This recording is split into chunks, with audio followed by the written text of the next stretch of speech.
ব্যাপক আয়োজনে সুরভি ফাউন্ডেশনের বৃত্তিপ্রাপ্ত কৃতি শিক্ষার্থীদের সংবর্ধনা, সনদপত্র বিতরণ ও বৃত্তি প্রদান অনুষ্ঠান সম্পন্ন হয়েছে।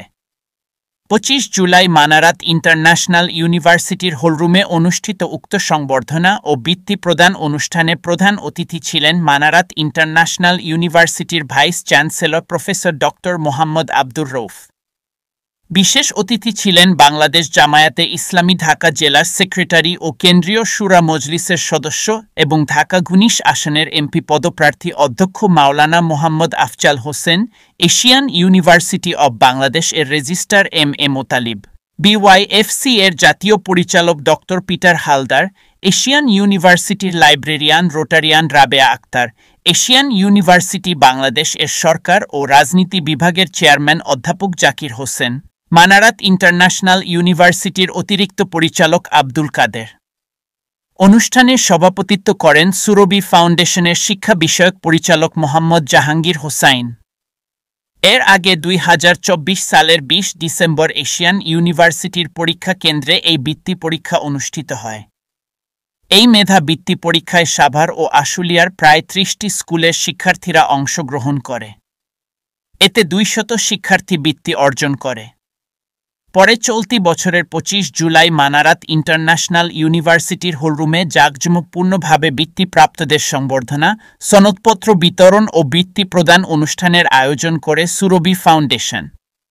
পূর্ব ঘোষণা অনুযায়ী 25 জুলাই মেরিল্যান্ড স্কুল অ্যান্ড কলেজের প্রতিষ্ঠাতা মাহমুদ খান ও সায়েন্স ল্যাবরেটরি স্কুলের প্রতিষ্ঠাতা মুশফিকুর রহমানের সার্বিক তত্ত্বাবধানে বিকাল 2টায় বর্ণিল আয়োজনে অতিথি বরণ, পবিত্র কোরআন থেকে তেলাওয়াত ও জাতীয় সঙ্গীত পরিবেশনের মধ্য দিয়ে শুরু হয় সংবর্ধনা, সনদপত্র বিতরণ ও বৃত্তি প্রদান অনুষ্ঠান। পবিত্র কোরআন থেকে তেলাওয়াত করেন মেরিল্যান্ড স্কুল অ্যান্ড কলেজের সহকারী শিক্ষক হাফেজ মাওলানা কাউছার আহমেদ। অনুষ্ঠানের উদ্বোধনী পর্বে রজনীগন্ধা ফুল দিয়ে বৃত্তিপ্রাপ্ত কৃতি শিক্ষার্থীদের বরণ করে নেন শিক্ষকরা। এ সময় বৃত্তি পরীক্ষায় অংশগ্রহণকারী স্কুলগুলোর শিক্ষকদেরকেও ফুল দিয়ে বরণ করে নেন অনুষ্ঠানের সভাপতি, সুরভি ফাউন্ডেশনের শিক্ষা বিষয়ক পরিচালক মোহাম্মদ জাহাঙ্গীর হোসাইন। পরে অনুষ্ঠানের আলোচনা পর্বে অতিথিরা তাদের বক্তব্যে শিক্ষার্থীদের মেধা বিকাশে অগ্রণী ভূমিকা পালন করে চলায় এবং বৃহৎ পরিসরে এমন মেধা বৃত্তি পরীক্ষার আয়োজন করায় সুরভি ফাউন্ডেশনের প্রশংসা করেন অতিথিরা। আলোচনা শেষে কৃতি শিক্ষার্থীদের হাতে সুরভি ফাউন্ডেশনের নির্ধারিত বৃত্তির নগদ টাকা, সনদপত্র ও সম্মাননা স্মারক তুলে দেওয়ার পাশাপাশি কৃতি শিক্ষার্থীদের অভিনন্দন জানান তারা। এ সময় বৃত্তিপ্রাপ্ত শিক্ষার্থীদের মধ্য থেকে মেরিল্যান্ড স্কুলের 6ষ্ঠ শ্রেণীর ছাত্রী বনশ্রী সেন সহ কৃতি শিক্ষার্থীরা বৃত্তি পরীক্ষার আয়োজন করায় সুরভি ফাউন্ডেশনকে ধন্যবাদ ও তাদের স্কুলের শিক্ষক মণ্ডলীগণের প্রতি কৃতজ্ঞতার সাথে শ্রদ্ধা জ্ঞাপন করে এবং শিক্ষকদের দিকনির্দেশনায় আদর্শ মানুষ হিসেবে গড়ে ওঠার অঙ্গীকার ব্যক্ত করে।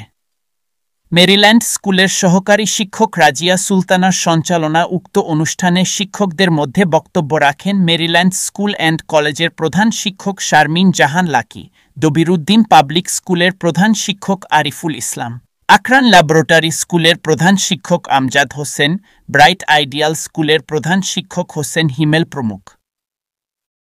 এ সময় অনুষ্ঠানে আরও উপস্থিত ছিলেন মডার্ন ক্রিয়েটিভ স্কুলের প্রধান শিক্ষক রেজাউল করিম আব্বাস, আদর্শ বিদ্যানিকেতন স্কুলের প্রধান শিক্ষক সীমা দত্ত, ডক্টর জাফরুল ইন্টারন্যাশনাল স্কুলের প্রধান শিক্ষক টিউলিপ পারভিন, ডিটারমাইন্ড স্কুলের প্রধান শিক্ষক ইসমত আরা, হাজি মোহর আলী স্কুল অ্যান্ড কলেজের প্রধান শিক্ষক মনসুর আহমেদ, শিকদার খায়রুন্নেসা উচ্চ বিদ্যালয়ের প্রধান শিক্ষক শাহজাহান মুক্তার, রাজধানী স্কুলের প্রধান শিক্ষক আব্দুল আওয়াল, শহীদ তিতুমির স্কুলের প্রধান শিক্ষক দীপক সাহা ও শামীম আহমেদ রেসিডেন্সিয়ালস স্কুলের প্রধান শিক্ষক শামীম আহমেদ সহ সুরভি ফাউন্ডেশনের বৃত্তি পরীক্ষায় অংশগ্রহণকারী স্কুলগুলোর শিক্ষক মণ্ডলী এবং সাভার ও আশুলিয়ার শিক্ষানুরাগী গণ্যমান্য ব্যক্তিবর্গ।